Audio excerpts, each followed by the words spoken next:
tahun 2025 dengan target pertumbuhan ekonomi rata-rata tahunan pada level 4,5% hingga 5,5%, maka pada tahun 2025 pendapatan per kapita Malaysia akan tembus sekitar 14.250 US dollar. Menurut standar World Bank atau Bank Dunia 2024, maka Malaysia sudah masuk kategori negara dengan penghasilan tinggi, yaitu di atas 14.000 US dollar. Artinya Malaysia boleh mengklaim status sebagai negara maju. Meskipun Hai, assalamualaikum warahmatullahi wabarakatuh. Berjumpa lagi dengan saya React TV. Oke, apa kabar hari ini? Mudah-mudahan kabar daripada kalian semuanya semoga baik-baik saja. Oke teman-teman, jom di video kali ini ada sebuah video yang dimana video ini membahas tentang lagi-lagi Malaysia bantai Indonesia. Malaysia menjadi negara maju sedangkan Indonesia tertinggal, teman-teman. Ini pembahasan yang ini sangat menarik sekali. Kenapa Indonesia selalu tertinggal daripada negara Malaysia? Oke, jom kita play bersama videonya. Let's go.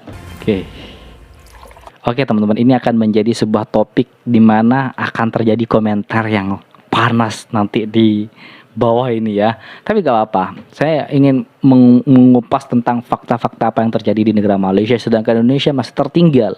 Karena dengan secara berat hati saya mengatakan Indonesia ini harus belajar daripada negara Malaysia. Sebab karena kebanyakan di kampung saya itu banyak pengangguran loh teman-teman. Asli banyak pengangguran. Mereka pendidikan tinggi tapi akhirnya pengangguran. Karena apa? Karena negara tidak memperhatikan mereka. Klaim Malaysia menjadi negara maju pada tahun 2025 bukan yang pertama kali. Sebelumnya Malaysia pernah mentargetkan menjadi negara maju tahun 2020. Namun sayangnya pandemi Covid 2019 menjadikan target ini berantakan. Setelah pandemi Covid 2019 selesai, rupanya Malaysia tidak mau kehilangan momentum. Malaysia ingin menjadi negara maju tahun depan 2025.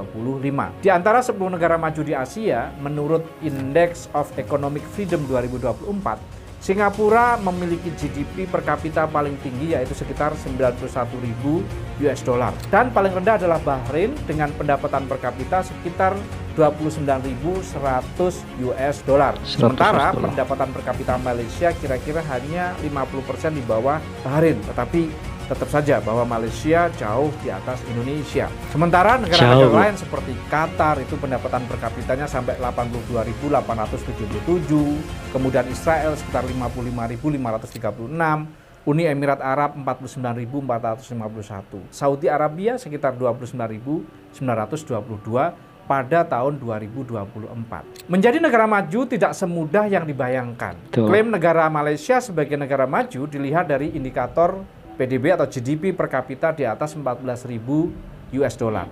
Indikator lain yang juga sering digunakan untuk mengklaim sebagai negara maju diantaranya adalah tingkat kemiskinan, kemudian angka pengangguran, angka harapan hidup, dan kesejahteraan penduduk. Standar mengenai negara berpenghasilan tinggi atau negara maju berubah-ubah dari waktu ke waktu dan tidak ada standar khususnya. Bank Dunia tahun 2023 membuat standar bahwa negara berpenghasilan tinggi atau negara maju itu minimum itu pendapatannya sekitar 13.845 US dollar per kepala. Kemudian tahun 2024 ini dirubah menjadi 14.005 atau 14.005 per kepala sejak tahun 2025 nanti.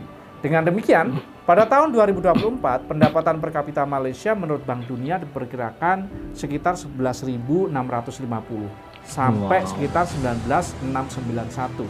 Angka ini terus mengalami peningkatan. Sudah masuk standar ya. Pertumbuhan ekonomi Malaysia konstan sekitar 5% per tahun, maka diproyeksikan pendapatan per kapita Malaysia baru mencapai 14.160 pada tahun 2028. Artinya dari data Bank Dunia ini Malaysia baru bisa mengklaim menjadi negara maju kira-kira 4 tahun lagi. Namun demikian, Malaysia punya data pendapatan per kapita yang lebih tinggi dari proyeksi Bank Dunia di tahun 2024 ini. Menurut IMF, pendapatan per kapita Malaysia itu tahun 2024 ini sudah mencapai 13.315. Artinya hanya perlu tumbuh 5,2% pada tahun 2025, maka Malaysia sudah menjadi negara maju dengan pendapatan per kapita sebesar 14.007 untuk tahun depan, tahun 2025. Dan ini setara sekitar 210 juta rupiah per tahun di tahun 2025. Apa saja indikator negara maju? Bagaimana kinerja ekonomi Malaysia, kemudian apa keuntungannya jika Malaysia klaim menjadi negara maju, dan bagaimana posisi Malaysia dibandingkan negara-negara lain di Asia. Kita simak video Kupas FS berikut ini. Jangan lupa untuk komen, like, dan subscribe agar tidak ketinggalan konten Kupas. Oke, silahkan FS. komen, like, subscribe, share. Ngopi dulu teman-teman. Saya tidak bawa kopi kebetulan ini. Biasanya saya bawa kopi loh. Mantap. Apa saja indikator negara maju? Oke. Apa saja indikator yang digunakan Malaysia yang mengklaim menjadi negara maju 2025? Acuan Malaysia mengklaim dirinya sebagai negara maju. Yang pertama diantaranya adalah, yang pasti adalah visi Istana Malaysia 2025. Wow, yang visi dirancang pemerintah istana sejak 30 tahun terakhir. Sama seperti Indonesia yang merancang Indonesia Emas 2045. Mudah-mudahan tahun 2045 juga kejadian Indonesia menjadi negara maju. Mudah-mudahan. 2045 Indonesia. Sementara Malaysia tahun 2025 sudah 2045 Indonesia akan menjadi negara maju. Itu kelamaan target itu. Sedangkan Malaysia targetnya 2025 bukan 2045. 1 tahun lagi loh Malaysia sudah masuk ke kategori sebagai negara maju. Akan dideklarasikan menjadi negara maju. Kemudian yang kedua, GDP Malaysia 2023 itu meningkat berdasarkan data dari World Economics. PDB Malaysia 2023 mencapai 1.596 triliun US dollar. Nilai PDB Malaysia naik 37%, lebih besar dari perkiraan resmi mereka. Dan masih menurut World Economics, PDB Malaysia akan meningkat menjadi 1.666,21 triliun US dollar pada tahun 2024. Kemudian data kemiskinan di Malaysia, World Bank menyebut bahwa Malaysia berhasil menemukan kebijakan yang efektif untuk mengurangi angka kemiskinan. Menurut Bank Dunia, kebijakan fiskal seperti pajak, subsidi kepada masyarakat, kemudian kebijakan transfer untuk mengurangi kemiskinan di Malaysia itu mencapai hampir sekitar 0,9 persentasenya. Nilai ringgit Malaysia terhadap dolar juga menguat tahun 2024.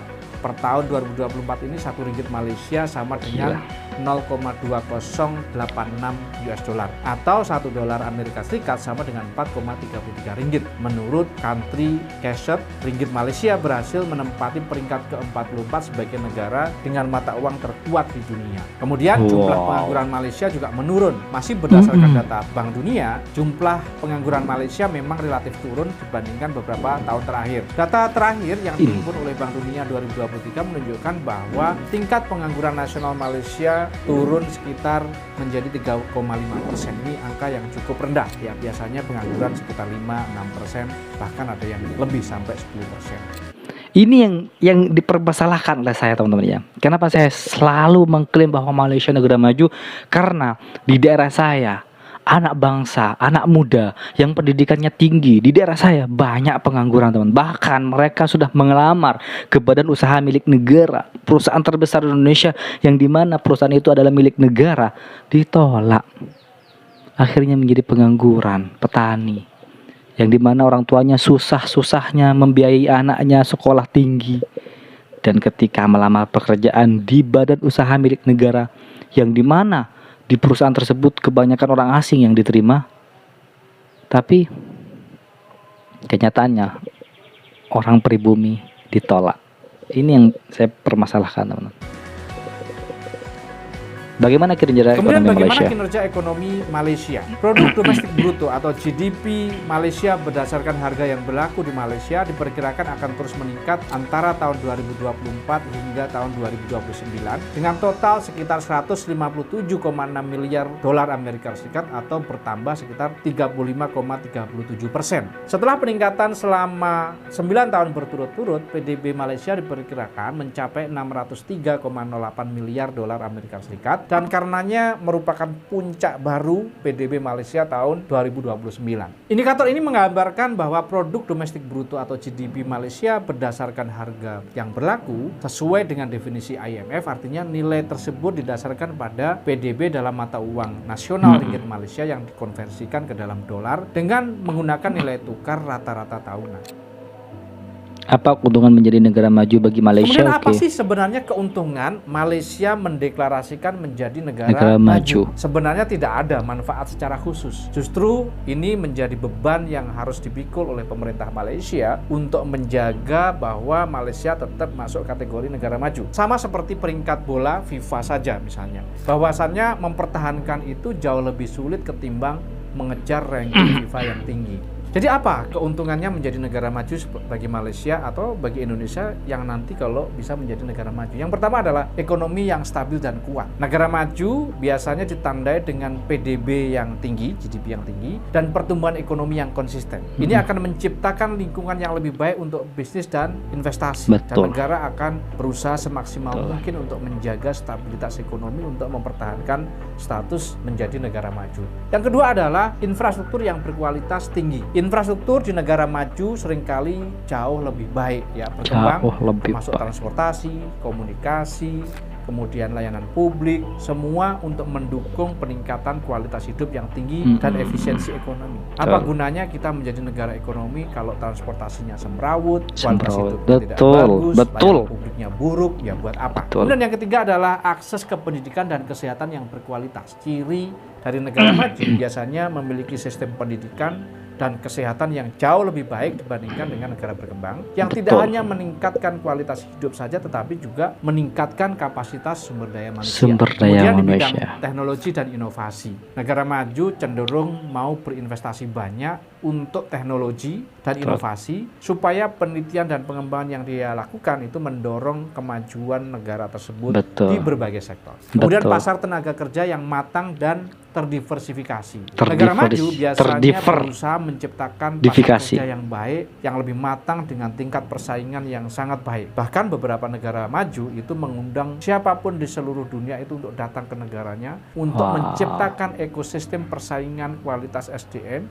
yang mampu menghasilkan produktivitas kerja yang terbaik supaya bisa bersaing dengan negara-negara di seluruh dunia dan tentu mengangkat daya saing dari sumber daya manusia lokal untuk mampu memiliki tingkat produktivitas yang tinggi setara dengan negara-negara maju lainnya. Kemudian stabilitas politik dan hukum. Negara maju sering menikmati stabilitas politik yang lebih baik, sistem hukum yang lebih kuat, yang menambah kepastian dan keamanan bagi warga dan bisnis. Apalagi Malaysia dalam beberapa tahun terakhir stabilitas politiknya lumayan mengalami banyak gejolak.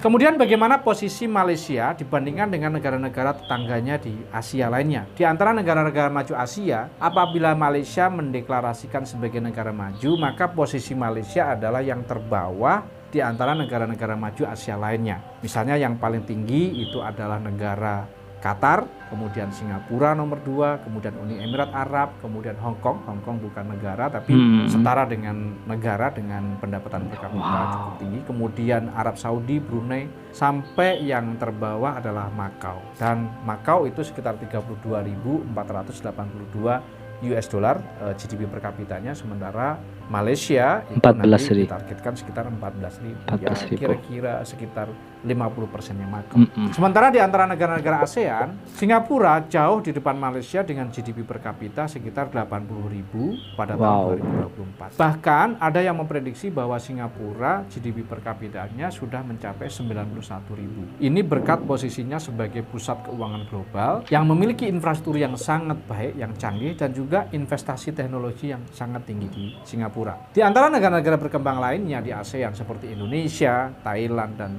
Vietnam, tentu Malaysia menempati urutan yang tertinggi ya. Tadi dengan PDB per kapita 2024 ini sekitar 11.000 sampai 13.000 US dollar per kepala. Sementara yang nomor 2 setelah itu ditempati oleh Thailand, yaitu GDP per kapita sekitar 8.000-9.000 US dollar. Masih di atas Indonesia, setelah Thailand sekitar 5.000-6.000. Dan Vietnam sedikit di bawah Indonesia, dan kalau kita lengah ya, Vietnam sekarang sekitar 4.500 US dollar. Kita bisa saja disalib oleh Vietnam. Thailand sangat mengandalkan sektor pariwisata. Pemulihan sektor pariwisata seperti pasca pandemi itu menjadi kunci bagi Thailand. Kebijakan yang mendorong investasi asing dapat meningkatkan pertumbuhan ekonomi Thailand. Sektor manufaktur dan ekspor juga memainkan peran yang sangat penting pada ekonomi Thailand. Tantangannya, Thailand itu memiliki ketidakstabilan politik yang sangat tinggi dan ketergantungan Thailand pada sektor pariwisata ini juga menjadi kendala. Kalau ada apa-apa di sektor pariwisata, Thailand ekonominya bisa anjlok. Kemudian Indonesia, BPS mencatat pertumbuhan ekonomi Indonesia pada kuartal 1 2024 sebesar 5,11%. Indonesia memiliki PDB per kapita yang lebih rendah, sekitar 4.500 pada tahun 2024. Maka kalau angkanya ini yang tercapai, kita ini hanya selevel dengan Vietnam. Harapannya akhir tahun kita bisa mencapai sekitar 5.000-an US dollar ya per kepala, sehingga kita masih di atasnya Vietnam. Kalau di total, Indonesia menjadi kekuatan pasar ekonomi terbesar di Asia Tenggara karena Indonesia memiliki populasi 270 juta jiwa yang menjadi pasar terbesar di ASEAN. Di Asia, Indonesia menempati pasar terbesar ketiga setelah India dan Cina, di mana mereka memiliki populasi masing-masing sekitar 1,4 miliar orang. Vietnam juga memiliki PDB yang cukup baik ya, dengan pertumbuhan yang cukup besar dengan Oke teman-teman semuanya, lagi dan lagi Malaysia bantai Indonesia dalam hal klaim menjadi negara maju. Bayangkan 14.000 US dollar per tahun per kepala. Itu yang dihasilkan rakyat Indonesia, Malaysia tentunya. Kalau di Indonesia per kepala itu tidak rata-rata, per kepala menghasilkan 4.000 atau 5.000 US dollar per tahun. Sebenarnya teman-teman ya, keuntungan menjadi negara maju adalah meningkatnya sebuah ekonomi. Dan negara diklaim sebagai negara berkembang itu banyak pengangguran. Jelas di Indonesia ini sangat banyak sekali pengangguran teman-teman. Aduh, saya nggak tahu. Pengangguran itu sangat banyak sekali dan syaratnya untuk menjadi tidak pengangguran itu harus punya skill. Padahal mereka tidak mau bekerja itu cari pengalaman, cari skill. Bukan harus punya skill dulu. Aduh, aneh kan? Itulah Indonesia. Jadi buat kalian yang ada komen, silahkan komen di kolom komentar teman-teman. Silahkan bully, tidak apa-apa.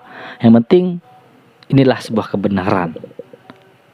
Jangan hanya mengaku Indonesia negara besar sedangkan Malaysia negara kecil. Tidak. China aja bisa mengelola negaranya. Amerika saja bisa, Rusia bisa.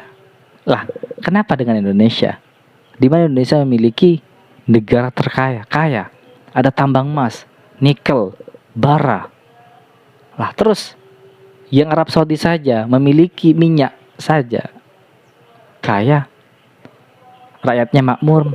Sedangkan Indonesia yang memiliki tambang emas, bara, nikel dan lain sebagainya, rakyatnya susah. Kemana larinya tambang tersebut? Oke, itulah video hari ini. Buat teman-teman yang suka silahkan komen di kolom komentar, like, share dan subscribe. Baik, kita akhiri. Wassalamualaikum warahmatullahi wabarakatuh.